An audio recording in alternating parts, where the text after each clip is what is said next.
आकाशवाणी भोपाल से प्रस्तुत हैं प्रादेशिक समाचार।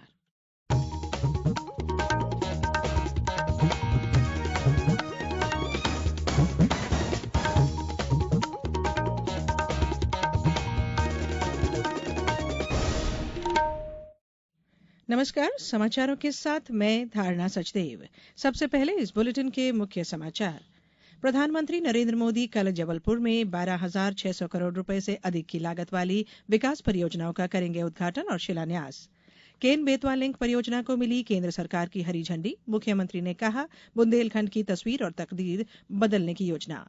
उज्ज्वला योजना में एलपीजी सिलेंडर पर सब्सिडी 300 रुपए हुई, अब करीब 608 रुपए में मिलेगा सिलेंडर। और भारत ने एशियाई खेलों में किया सर्वश्रेष्ठ प्रदर्शन, अब तक 18 स्वर्ण सहित 81 पदक जीतकर चौथे स्थान पर। अब समाचार विस्तार से। प्रधानमंत्री नरेंद्र मोदी कल जबलपुर में सड़क, रेल, गैस पाइपलाइन, आवास और स्वच्छ पेयजल जैसे क्षेत्रों में 12,600 करोड़ रुपए से अधिक की लागत वाली विकास परियोजनाओं का उद्घाटन और शिलान्यास करेंगे। श्री मोदी रानी दुर्गावती स्मारक की आधारशिला भी रखेंगे। यह स्मारक 100 करोड़ रुपए की लागत से बनाया जा रहा है। श्री मोदी यहां के गैरिसन ग्राउंड में आयोजित एक सभा को संबोधित करेंगे। सभा के लिए 8 एकड़ में 3 डोम लगाए गए हैं। प्रधानमंत्री इंदौर में लाइट हाउस प्रोजेक्ट के तहत लगभग 128 करोड़ रुपए की लागत से निर्मित घरों में गृह प्रवेश कराएंगे। इन घरों से 1,000 से अधिक परिवारों को लाभ होगा। प्रधानमंत्री द्वारा मंडला, जबलपुर, सिवनी और डिंडौरी जिलों में करीब 2,500 करोड़ रुपए से अधिक की कई जल जीवन मिशन परियोजनाओं की आधारशिला रखी जाएगी। प्रधानमंत्री प्रदेश में सड़क बुनियादी ढांचे में सुधार के लिए 4,800 करोड़ रुपए से अधिक की कई परियोजनाओं का शिलान्यास कर उन्हें राष्ट्र को समर्पित करेंगे। केन बेतवा लिंक परियोजना को केंद्र सरकार ने स्वीकृति प्रदान कर दी है। मुख्यमंत्री शिवराज सिंह चौहान ने कहा कि मध्य प्रदेश और बुंदेलखंड के लिए आज सौभाग्य का दिन है। केन बेतवा लिंक परियोजना की स्वीकृति से बुंदेलखंड को बहुत राहत मिलेगी। यह बुंदेलखंड की तस्वीर और तकदीर बदलने का अभियान है।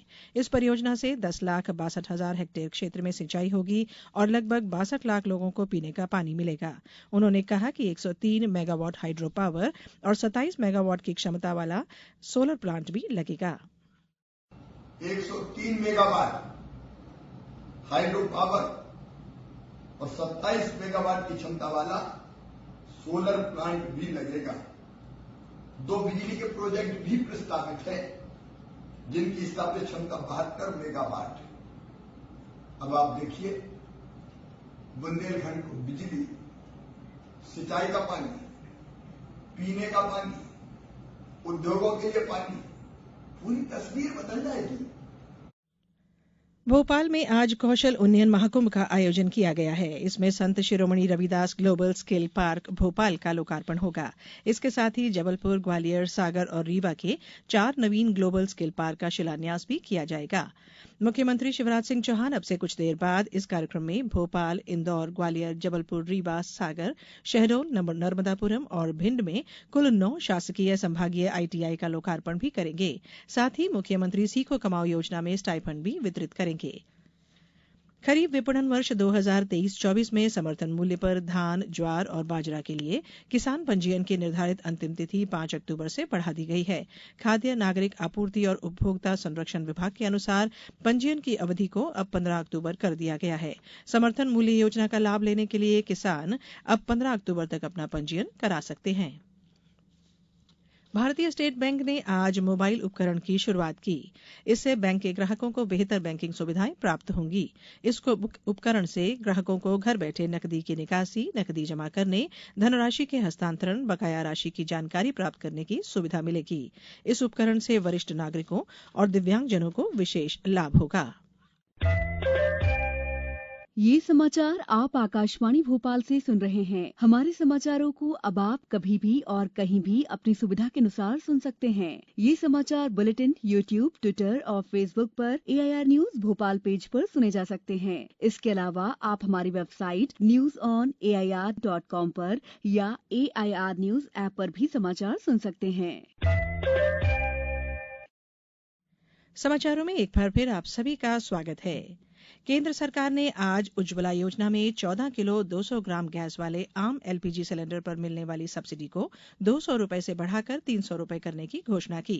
भोपाल सहित प्रदेश में सब्सिडी के साथ यह सिलेंडर पहले करीब 708 रुपए में मिल रहा था, अब लगभग 608 रुपए में मिलेगा। सूचना और प्रसारण मंत्री अनुराग सिंह ठाकुर ने बताया कि केंद्रीय मंत्रिमंडल ने प्रधानमंत्री उज्ज्वला योजना के लाभार्थियों के लिए एलपीजी सब्सिडी 200 रुपए प्रति सिलेंडर से बढ़ाकर 300 रुपए प्रति सिलेंडर करने को मंजूरी दी है। इससे पहले अगस्त में रक्षाबंधन से ठीक पहले सरकार ने एलपीजी सिलेंडर के दामों में 200 रुपए की कटौती की थी। ये कटौती सभी के लिए की गई थी। श्योपुर जिले में अनूठे नवाचार के तहत बेटी की पेटी लगाई जा रही है।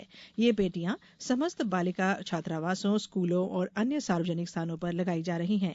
कलेक्टर संजय कुमार ने आकाशवाणी को बताया कि शक्तिमां अभियान के तहत महिला बाल विकास विभाग के माध्यम से बेटी की पेटी लगाई जा रही है। श्योपुर जिले में जिला प्रशासन की ओर से बेटी की पेटी एक नवाचार किया गया है। इस नवाचार में जो किशोर वय की हमारी बालिकाएं हैं, जो हॉस्टल्स में या हायर सेकेंडरी स्कूल्स में पढ़ती हैं, उनके मन में कोई ऐसी दुख है, तकलीफ है, पीड़ा है, एंजाइटी है जो किसी को नहीं बता पा रही हैं। आप अगर अपने पेरेंट्स को भी ना बता पाओ तो इस पीड़ा को इस पेटी में लिख करके अपने नाम से या बिना नाम का भी आप बताएंगे तो हम उसके हिसाब से आपको सॉल्यूशन देने का कोशिश करेंगे। इस पेटी को कलेक्टर द्वारा नियुक्त नोडल अधिकारी द्वारा समय समय पर खोला जाएगा और उसमें प्राप्त पत्रों और सूचनाओं के आधार पर कार्रवाई की जाएगी। बात खेल की। चीन के हांगझाओ में 19वें एशियाई खेलों में भारत ने आज अब तक 2 स्वर्ण, 2 रजत और 3 कांस्य पदक जीते हैं। पुरुष जैवलिन थ्रो में ओलंपिक और विश्व चैंपियन नीरज चोपड़ा ने स्वर्ण और किशोर कुमार ने रजत पदक अपने नाम किया। पदक तालिका में भारत 18 स्वर्ण, 31 रजत और 32 कांस्य सहित 81 पदक जीतकर चौथे स्थान पर है। भारत का ये एशियाई खेलों में अब तक का सर्वश्रेष्ठ प्रदर्शन है। भारतीय दल ने पिछले एशियाई खेलों के 70 पदकों को पीछे छोड़ दिया है। स्क्वाश में दीपिका पल्लिकल और हरिंदर पाल सिंह संधू की जोड़ी ने फाइनल में प्रवेश किया। सिंगल्स में सौरव घोषाल ने भी फाइनल में जगह बनाई। हॉकी में भारतीय पुरुष टीम ने सेमीफाइनल में कोरिया को 5-3 से हराकर फाइनल में प्रवेश किया। अब कुछ समाचार संक्षेप में। आयुष्मान भव के तहत नर्मदापुरम के सामुदायिक स्वास्थ्य केंद्र डोलरिया में विकासखंड स्तरीय आयुष्मान स्वास्थ्य मेला आयोजित किया गया। कार्यक्रम का शुभारंभ मुख्य अतिथि स्थानीय विधायक प्रेम शंकर वर्मा और अन्य जनप्रतिनिधियों ने किया। मुरैना जिले के 6 विधानसभा क्षेत्रों में मतदाता जागरूकता अभियान के तहत कुल 53,000 से अधिक मतदाताओं की संख्या में वृद्धि हुई है। खंडवा जिले के आकांक्षी ब्लॉक छैगांव माखन के सभी हेल्थ और वेलनेस सेंटर पर स्वास्थ्य मेले का आयोजन किया गया, यहां 9 अक्टूबर तक संकल्प सप्ताह मनाया जा रहा है। शिवपुरी के मंगलम केंद्र पर आज दिव्यांगजनों के लिए एडिप योजना के अंतर्गत जिला प्रशासन और सामाजिक न्याय विभाग के सहयोग से सहायक उपकरण वितरण शिविर का आयोजन किया गया। देवास में मद्य निषेध सप्ताह के अंतर्गत जिला जेल परिसर में कैदियों को मद्यपान, धूम्रपान, बीड़ी, सिगरेट, तंबाकू का सेवन नहीं करने की शपथ दिलाई गई। झाबुआ में जिला स्तरीय समीक्षा और निगरानी समिति की बैठक में अमृत 2.0 के अंतर्गत तैयार की गई जल प्रदाय और वाटर बॉडी रिजुविनेशन परियोजना की डीपीआर पर चर्चा की गई। और नीमच में 67वीं राज्य स्तरीय शालेय जूडो क्रीड़ा प्रतियोगिता में 14 और 17 वर्ष के बालक बालिकाओं के लिए प्रतियोगिता का आयोजन 10 से 13 अक्टूबर तक नीमच सिटी में किया गया है। अंत में बुलेटिन के मुख्य समाचार एक बार फिर। प्रधानमंत्री नरेंद्र मोदी कल जबलपुर में 12,600 करोड़ रुपए से अधिक की लागत वाली विकास परियोजनाओं का करेंगे उद्घाटन और शिलान्यास। केन बेतवा लिंक परियोजना को मिली केंद्र सरकार की हरी झंडी, मुख्यमंत्री ने कहा बुंदेलखंड की तस्वीर और तकदीर बदलने की योजना। उज्ज्वला योजना में एलपीजी सिलेंडर पर सब्सिडी 300 रुपए हुई, अब करीब 608 रुपए में मिलेगा सिलेंडर। और भारत ने एशियाई खेलों में किया सर्वश्रेष्ठ प्रदर्शन, अब तक 18 स्वर्ण सहित 81 पदक जीतकर चौथे स्थान पर। इस बुलेटिन में फिलहाल इतना ही। दीजिए इजाजत। नमस्कार।